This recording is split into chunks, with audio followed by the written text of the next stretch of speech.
पढ़ रहे थे, त्रिभुज के केंद्र पढ़ रहे थे, है ना।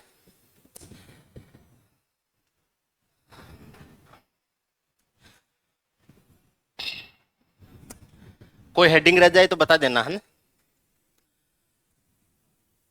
इनकी पोजीशन क्या होती है, ये केंद्र त्रिभुज में होते कहां हैं। देखिए, पोजीशन ऑफ सेंटर्स,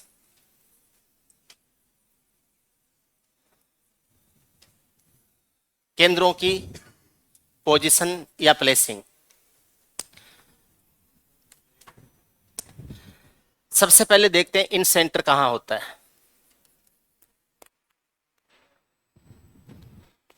एक न्यून कोण त्रिभुज है, एक समकोण त्रिभुज है, ये एक अधिक कोण त्रिभुज है। Triangle ABC, triangle ABC, triangle ABC. Okay, incentre होता है जहां एंगल बाई सेक्टर मिलते हैं। एंगल बाई सेक्टर है, एंगल बाई सेक्टर है, एंगल बाई सेक्टर है, आई हो जाएगा। Angle bisector, angle bisector, angle bisector, I हो जाएगा।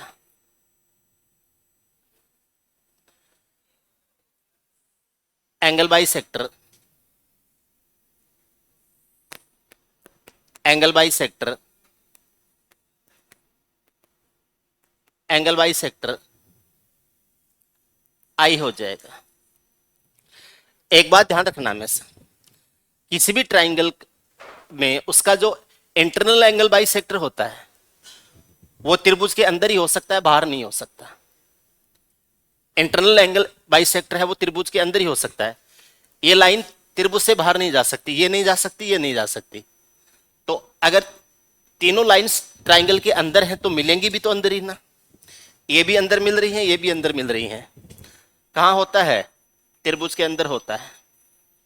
कहां होता है, त्रिभुज के अंदर होता है। कहां होता है, त्रिभुज के अंदर होता है।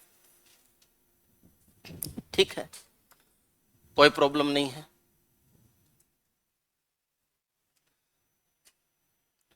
और दूसरा कारण बताऊं मैं, अंतः केंद्र होता क्या है, अंतःवर्त का केंद्र होता है।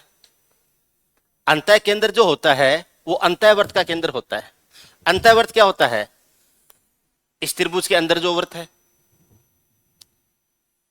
त्रिभुज के अंदर जो वर्त है उसका अंतः केंद्र होता है। त्रिभुज के अंदर जो वृत्त है वो उसका अंतः केंद्र होता है। अंतःवर्त होता है वह त्रिभुज के अंदर ही तो होता है। तो अंदर वृत्त है, अंदर वृत्त है, अंदर वृत्त है। अगर वृत्त अंदर है तो केंद्र भी तो अंदर ही होगा उसका। समझ रहे आप मेरी बात। अगर त्रिभुज का जो अंतःवर्त होता है वो त्रिभुज के अंदर ही होता है, इसीलिए उसको अंतःवर्त बोलते हैं, इन सर्किल बोलते हैं। तो उसका केंद्र भी तो त्रिभुज के अंदर ही होगा, चाहे त्रिभुज न्यून कोण त्रिभुज हो, चाहे समकोण त्रिभुज हो, चाहे अधिक कोण त्रिभुज हो।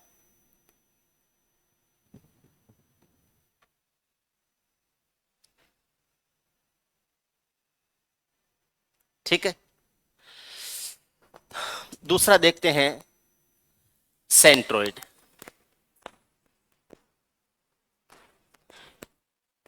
यानी केंद्रक। सेंट्रोइड या केंद्रक देखिए क्या होता है। सेंट्रोइड या केंद्रक,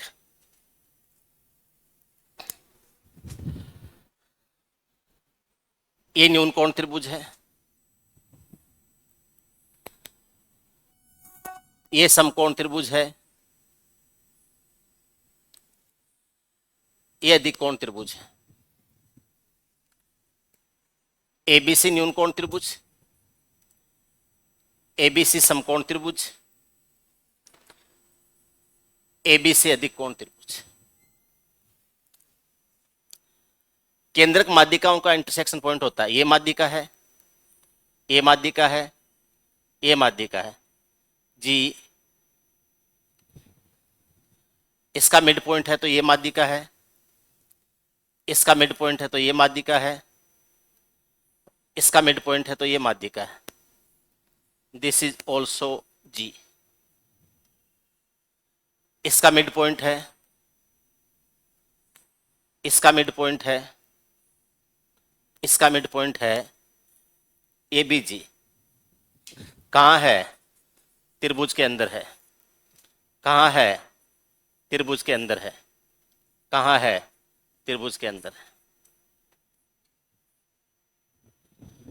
न्यून कोण त्रिभुज में भी अंदर होता है, समकोण त्रिभुज में भी उसके अंदर होता है, अधिक कोण त्रिभुज में भी उसके अंदर होता है। क्या? सेंट्रोइड।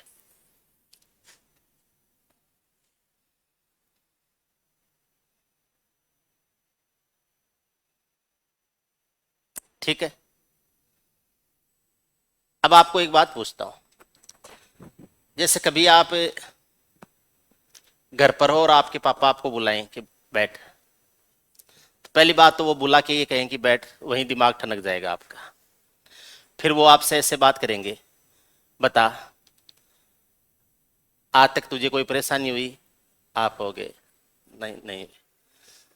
तूने जो चाहा वो तेरे लिए किया आज तक?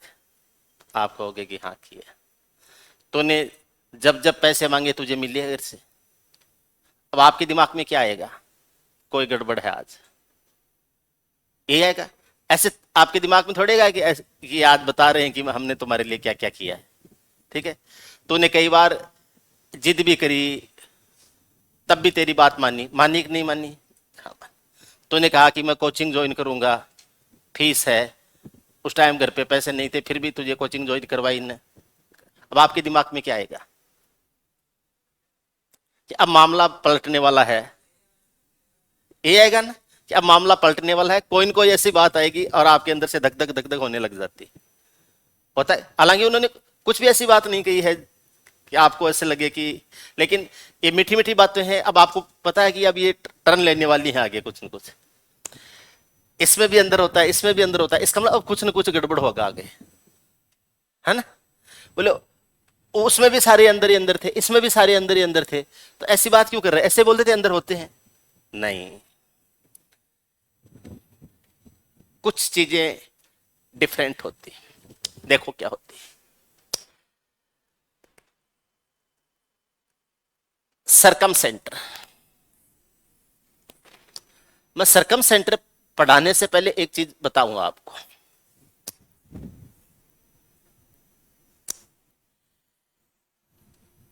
एक सर्किल है, ए इसका सेंटर है, ए इसकी एक जीवा है, बीसी जीवा, और इसका सेंटर है ओ, या कुछ भी कहते हो उसको। तो वृत्त के केंद्र पर बना हुआ कोण होता है, उसकी तुलना में परिधि पर जो बना हुआ कोण होता है वो आधा होता है। तो क्या मैं ये कह सकता हूं कि ये कोण जो है वो 180 डिग्री से छोटा है? जब तक सीधी लाइन नहीं आएगी तब तक 180 डिग्री नहीं बनेगा। और इधर की तरफ घूम रहा है, इसका इधर तो 180 डिग्री से छोटा है, और इधर वाला जो एंगल है वो 180 डिग्री से बड़ा है। ठीक बात। मैं एक काम करता हूं, यहां पर भी एक पॉइंट लेके यहां मिला देता हूं। इस पॉइंट को ए बोल देते हैं, इस पॉइंट को डी बोल देते हैं। परिधि पर बना हुआ कोण है वो केंद्र पर बने हुए कोण का आधा होता है, तो इसका आधा तो हो जाएगा ये। तो ये 180 डिग्री से कम है, तो ये कोण 90 डिग्री से कम, और ये कोण 180 डिग्री से बड़ा है, जो भी है, लेकिन 180 डिग्री से बड़ा है, तो ये कोण हो जाएगा 90 डिग्री से बड़ा, 90 डिग्री से बड़ा। क्लियर है? लेकिन अब ध्यान से एक चीज और समझना। अब मैंने जीवा बीसी से ये दोनों बातें आपको समझाई। अब अगर मैं ये कहूं कि मैं ए बी को भी एक जीवा मानते हुए सोच रहा हूं, ए बी को जीवा मानते सोच रहा हूं, तो इसको मैं, जैसे इसको ओ मान लेते हैं, तो ए को ओ से भी मिला देता हूं। तो ए बी के द्वारा ये जो AOB एंगल बन रहा है ये वाला, ये वाला एंगल, क्या ये 180 डिग्री से छोटा है? मैं एक पॉइंट इधर ले लेता हूं, इस पॉइंट को मैं E नाम दे देता हूं, ये पॉइंट है E। तो क्या इधर जो एंगल ये बच गया ये वाला, ये 180 डिग्री से बड़ा है? परिधि का कोण केंद्र के कोण का आधा होता है, तो अगर ये 180 डिग्री से कम है तो क्या मैं ये कह सकता हूं कि ये कोण है ये 90 डिग्री से कम हो जाएगा? और ये जो ABE ट्राइंगल है या ABE एंगल है या AEB एंगल, ये एंगल ये 180 डिग्री से बड़ा है, तो ये कोण 90 डिग्री से बड़ा हो जाएगा, ये कोण 90 डिग्री से बड़ा हो जाएगा। ऐसे ही मैं तीसरी जीवा देख रहा हूं, AC जीवा को। AC जीवा के लिए कंक्लूजन निकालते हैं ऐसे ही। रेड ले लें क्या? पिंक? पिंक ले ना ना, बच्चे का मन है पिंक के लिए, पिंक ले लिया। तो AC के द्वारा यहां पर बना हुआ एंगल है वो 180 डिग्री से कम है, और AC के द्वारा यहां पर बना हुआ कोण है वो 180 डिग्री से बड़ा है। AC और C को मैं यहां पर भी मिला देता हूं यहां से, और यहां पर भी एक एंगल बन जाएगा। अब AC के द्वारा इधर बना हुआ कोण है वो 90 डिग्री 180 डिग्री से छोटा है, तो ये जो एंगल बनेगा A और C के द्वारा B पर, ये कोण 90 डिग्री से कम होगा।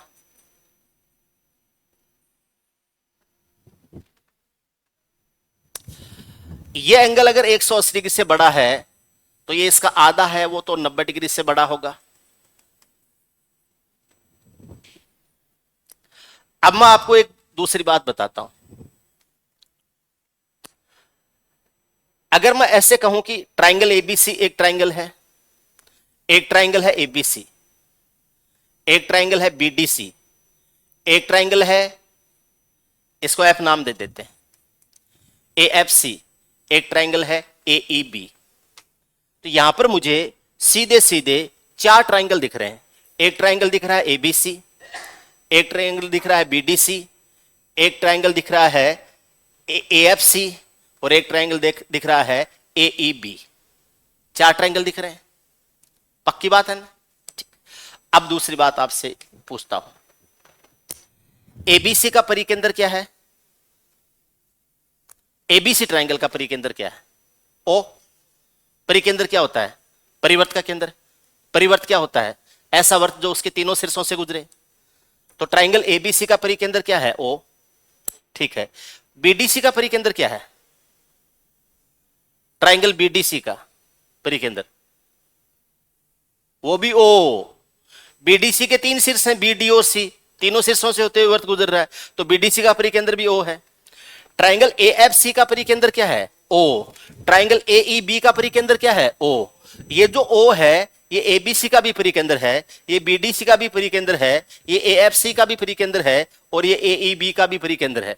ये जो चारों ट्राइंगल बन रहे हैं, इन चारों ट्राइंगल्स का परिकेंद्र O ही है, क्योंकि परिकेंद्र वो पॉइंट होता है जो उसके परिवर्त का केंद्र होता है, और परिवर्त वो वर्त होता है जो उसके शीर्षों से होते हुए गुजरता है। तो ABC के तीनों शीर्षों से गुजर रहा है, BDC के तीनों शीर्षों से गुजर रहा है, AFC के तीनों शीर्षों से गुजर रहा है, और AEB के भी तीनों शीर्षों से गुजर रहा है। वो जो मैंने जीवाएं ली थी उनको अब मैं ट्राइंगल के शेप में पढ़ रहा हूं। ठीक है, अब देखना, ट्राइंगल ABC में ये कोण 90 से छोटा, ये कोण 90 से छोटा, ये कोण 90 से छोटा, तो ABC ट्राइंगल कैसा होगा? न्यून कोण त्रिभुज होगा।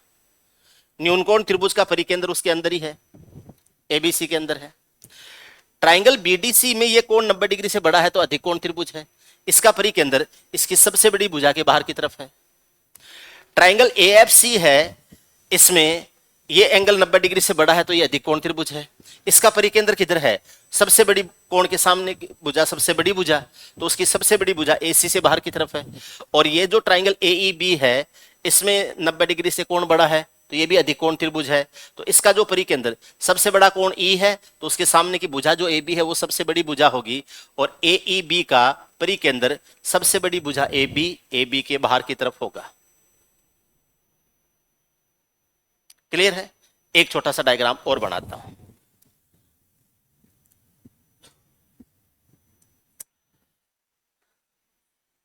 एक सर्कल है, ए इसका व्यास है, ए बी। क्या ये कोण 180 डिग्री है? ये वृत्त का केंद्र है, ओ हो गया। क्या ये कोण 180 डिग्री? इसको अगर मैं यहां सी पर मिलाऊं तो क्या 180 का आधा 90 डिग्री होगा? अगर मैं इसको यहां डी पर मिलाऊं तो भी 180 का आधा 90 डिग्री होगा। अगर इसको मैं यहां ई पर मिलाऊं तो क्या 180 का आधा 90 डिग्री होगा? अगर इसको मैं यहां एफ पर मिलाऊं तो इस साइड में भी 180 का आधा 90 डिग्री होगा। इसको मैं यहां मिलाऊं तो भी 180 का आधा 90 डिग्री होगा। इसको एच बोल देता हूं। इसका आधा ही तो होगा, 90 डिग्री होगा। अब मैं कह रहा हूं कि एबीसी ट्राइंगल एक समकोण त्रिभुज है। ट्राइंगल एबीसी एक समकोण त्रिभुज है, राइट एंगल ट्राइंगल है। 90 डिग्री के सामने की भुजा ए बी इसका कर्ण हो जाएगी। वृत्त के लिए ये ए बी है, ये व्यास है, और एबीसी ट्राइंगल के लिए ए बी इसका कर्ण है, और ये जो वृत्त है वो एबीसी का परिवर्त है, और इस परिवर्त का केंद्र ओ है। एबीसी की सबसे बड़ी भुजा ए बी जो कि कर्ण है। अब ये जो ओ है ये ए बी का मिड पॉइंट है, केंद्र व्यास का मिड पॉइंट होता है। तो ये जो त्रिभुज एबीसी है इसके कर्ण का मध्य बिंदु भी हो जाएगा। तो जो समकोण त्रिभुज होता है उसका परिकेंद्र उसकी सबसे बड़ी भुजा यानी कर्ण के ऊपर होता है, और वो भी कर्ण का मिड पॉइंट होता है। कहां पर होता है? कर्ण के मध्य बिंदु पर होता है। अगर मैं ट्राइंगल एबीसी को ही फोकस करूं तो यहां से यहां तक की लंबाई रेडियस आर है, यहां से यहां तक की लंबाई भी रेडियस आर है। तो यहां से यहां सी से ओ तक की लंबाई, केंद्र से परिधि की लंबाई तो त्रिज्या ही होती है, ए भी तो आर हो जाएगा। तो अगर मैं यहां से ए बी सी को अकेले के ले लूं, ये ए है, ये बी है, ये केंद्र ओ है, ये यहां पर पॉइंट सी है, ए बी सी को अकेले को ले तो ये कोण 90 डिग्री बनेगा। ये रेडियस आर होगी, ये रेडियस आर होगी, और यहां से यहां मिलाऊंगा तो ये भी तो रेडियस आर होगी। तो समकोण त्रिभुज का जो परिकेंद्र होता है वो उसकी सबसे बड़ी भुजा यानी कर्ण का मध्य बिंदु होता है। यहां से आप ए की दूरी भी आर है, बी की दूरी भी आर है, और सी की दूरी भी आर हो जाएगी। तीनों शीर्षों की दूरियां बराबर होती है। प्रत्येक दूरी उसकी किसके बराबर होती है? परित्रिज्या के बराबर होती है। ये रेडियस आर है, ये रेडियस आर है, और इसके जो कर्ण की लंबाई है वो इसके परिवर्त के व्यास के बराबर होती है। कर्ण की लंबाई परिवर्त के व्यास के बराबर होती है। क्लियर है? ये जो ट्राइंगल बन रहा है एबीसी, ये जो ट्राइंगल बन रहा है एबीसी, उसमें सीओ इसकी एबी भुजा की माध्यिका भी है। सीओ जो है वो इसकी एबी भुजा की माध्यिका भी है। क्यों है माध्यिका? क्योंकि एबी के मिड पॉइंट पर आके मिल रही है सीओ। माध्यिका क्या होती है? किसी भी ट्राइंगल में उसकी सामने वाली भुजा के मिड पॉइंट को मिलाने वाली सरल रेखा। तो एबीसी ट्राइंगल में जो सी पॉइंट है उससे ए बी का मिड पॉइंट ओ है, उसके ऊपर आके मिल रही है, तो सीओ इसकी क्या हो जाएगी? माध्यिका या मीडियन हो जाएगी। तो ये जो माध्यिका मीडियन है ये इसकी लंबाई क्या है? आर है, और वो जो ए बी है इसकी लंबाई क्या है? 2r है, व्यास के बराबर है। तो इस 2r का आधा हो गई आर, 2r का आधा हो गई आर, और यही इसका परिकेंद्र होता है। ये सारी चीजें समकोण त्रिभुज में मैं रिपीट कर दूंगा, अभी केवल इतना समझ लीजिए। अभी एक बार मैंने थोड़ा सा दिखा दिया है, समकोण त्रिभुज में ये सारी चीजें रिपीट करेंगे अपन। ठीक है?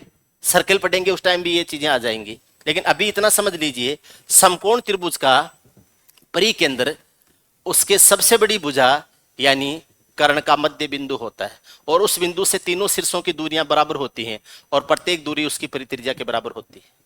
ठीक है? ये भी आर है, ये भी आर है, और ये भी क्या हो जाएगा? आर हो जाएगा।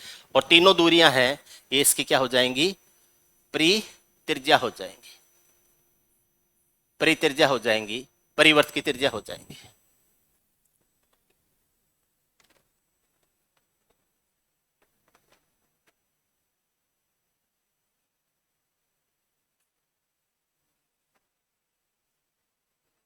देखो समझो, नोट कर लो इसको।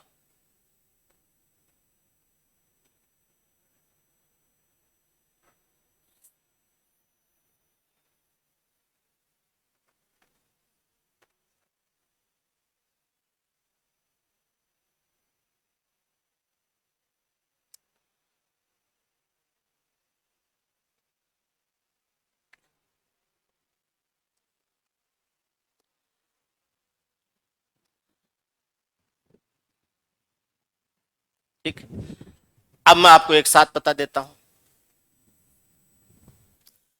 न्यूनकोण त्रिभुज है एबीसी, इसका परिकेंद्र एस है, ए इसके अंदर होता है। समकोण त्रिभुज है एबीसी,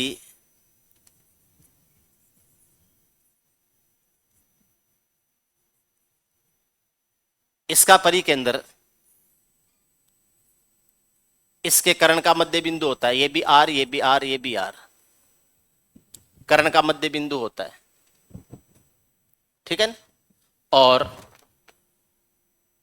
अधिक कोण त्रिभुज है, इसका परिकेंद्र इसके सबसे बड़ी भुजा के बाहर की तरफ होता है। ये ऐसे यहां होता है, सबसे बड़ी भुजा के बाहर, त्रिभुज के अंदर नहीं होता, बाहर होता है। आपसे कभी सवाल ये पूछ लें कि एक ऐसा त्रिभुज है,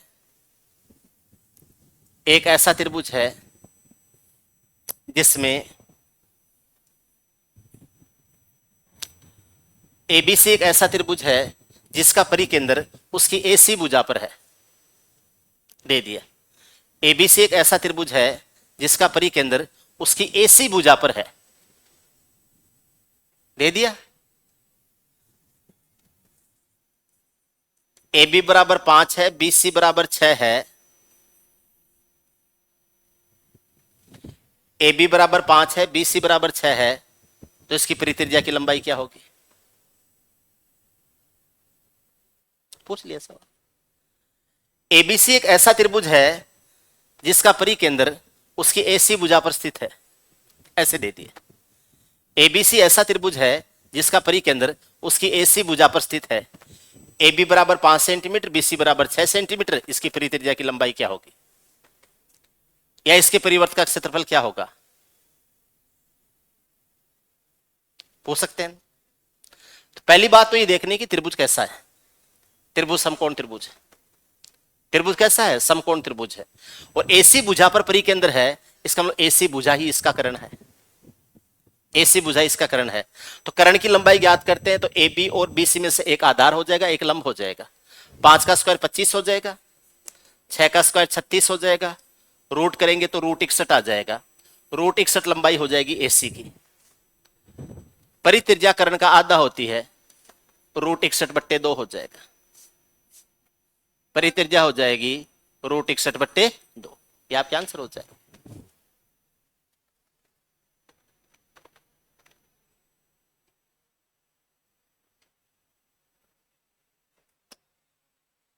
अब जैसे ये थ्योरी पढ़ी और इस पे ये मैंने एक सवाल बनाया, ऐसे ही इसमें से एक दिन की थ्योरी में से किसी को लगता है कि वो ऐसे 15-20 क्वेश्चंस बना सकता है अपनी तरफ से?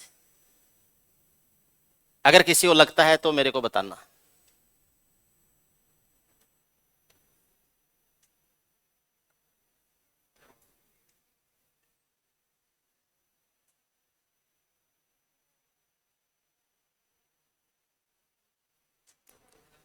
क्लियर एकदम?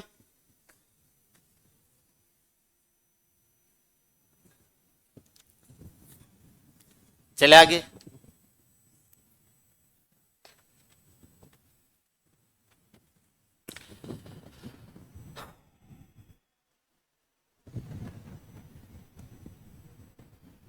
देखो, ये एक न्यूनकोण त्रिभुज है एबीसी।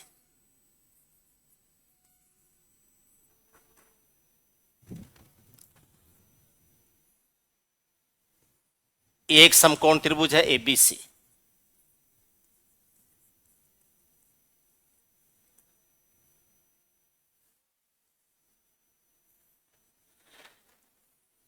ये एक अधिक कोण त्रिभुज है एबीसी।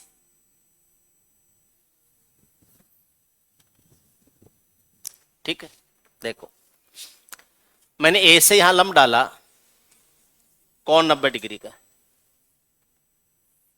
बोलो, मैंने बी से यहां लंब डाला, कोण 90 डिग्री का। मैंने सी से यहां लंब डाला, कोण 90 डिग्री का। तीनों सिस्लम मिलते हैं, ऑर्थो सेंटर हो जाता है, लंब के अंदर हो जाता है, ऑर्थो सेंटर को ओ बोल देते हैं। किसी को कोई दिक्कत नहीं। बीसी भुजा पर ए से लंब डाला एबी। दूसरे ट्रायंगल को देखिए, एबीसी ट्रायंगल की एक भुजा बीसी है, बीसी भुजा पर ए से लंब डाला एबी। बोलो हां। और एबी भुजा पर सी से लंब डाला बीसी। तो एबी का शीर्षलंब तो बीसी है और बीसी का शीर्षलंब एबी है। समकोण त्रिभुज में जो दो भुजाएं होती हैं वो एक दूसरे के लिए शीर्षलंब का काम करती हैं। एक को आधार मानोगे तो दूसरी ऊंचाई हो जाएगी, दूसरी को आधार मानोगे तो वो ऊंचाई हो जाएगी। और दोनों शीर्षलंब कहां मिलते हैं? बी पर मिलते हैं। और किसी भी त्रिभुज के दो शीर्षलंब जहां मिलते हैं, तीसरा शीर्षलंब भी उसी बिंदु से गुजरता है। तीसरा शीर्षलंब मैं यहां से मिला देता हूं और ये पॉइंट डी है और ये यहां 90 डिग्री का एंगल है। बी से ए सी पर लंब डाला है, वो क्या है? बी डी है। तो बी डी जो है वो भी तो बी से ही तो निकल रहा है। तो एक शीर्षलंब है ए बी, एक शीर्षलंब है सी बी और एक शीर्षलंब क्या है? D B. तीनों कहां मिल रहे हैं? बी पर। तो बी इसका लंब केंद्र हो जाएगा, बी इसका लंब केंद्र हो जाएगा। समकोण त्रिभुज का लंब केंद्र उसका समकोणीय शीर्ष होता है।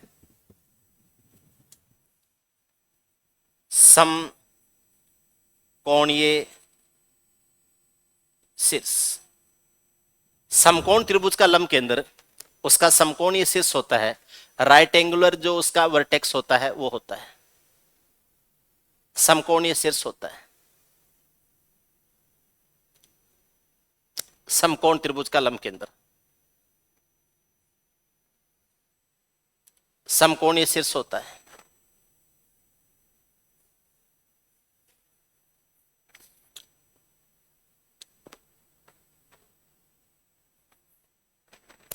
कोई दिक्कत नहीं, किसी को आराम से समझ में आ गया? ठीक है।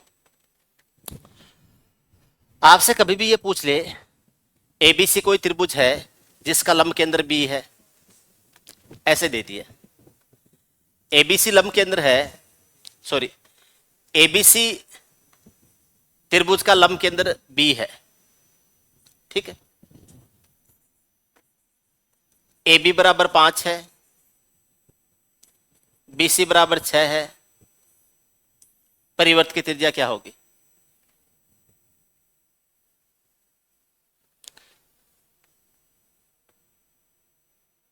परिवर्त की त्रिज्या क्या होगी? एबीसी त्रिभुज में उसका लंब केंद्र बी है, ऑर्थो सेंटर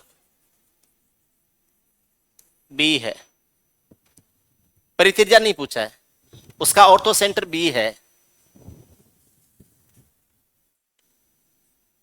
एबीसी त्रिभुज में उसका ऑर्थो सेंटर बी है, AB बराबर 5 है, BC बराबर 6 है। ठीक, तो B से परिकेंद्र की दूरी क्या हो जाएगी?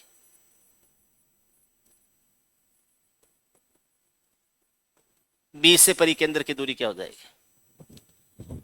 ऑर्थो सेंटर लंब केंद्र होता है।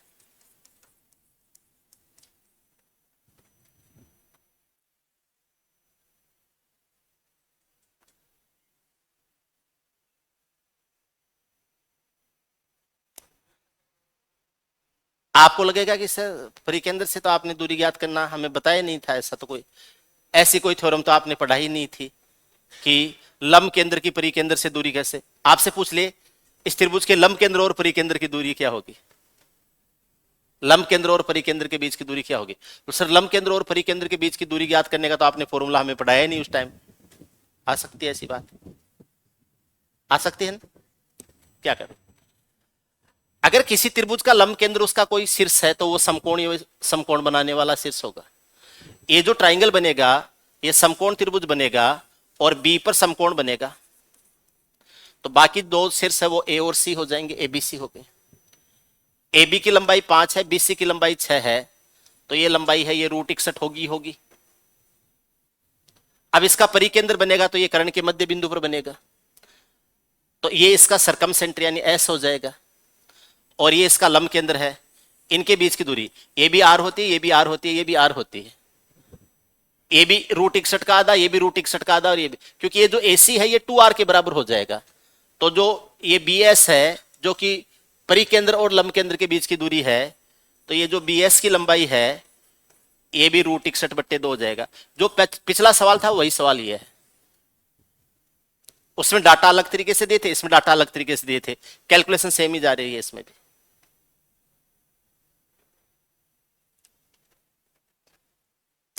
यही बी एस इसकी परित्रिज्या है।